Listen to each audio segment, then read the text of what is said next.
Have you ever noticed how just seeing someone yawn, or even reading the word yawn, can make you yawn too? It's not just in your head. Yawning is truly contagious, and science has been trying to unravel this mystery for decades.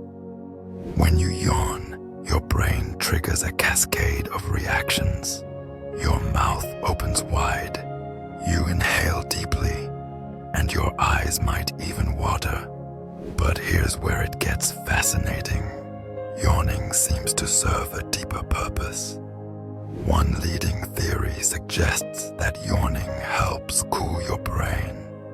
When you take in a big gulp of air, it increases blood flow and facilitates heat exchange, acting like a natural air conditioner for your mind.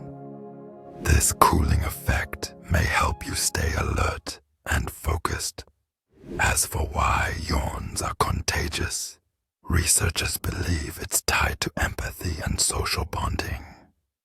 When you mimic a yawn, your brain activates areas linked to understanding others' emotions, subtly strengthening group connection. So, next time you catch a yawn, remember, you're not just stretching your jaw. You're tuning up your brain and connecting with those around you in a remarkable, invisible way.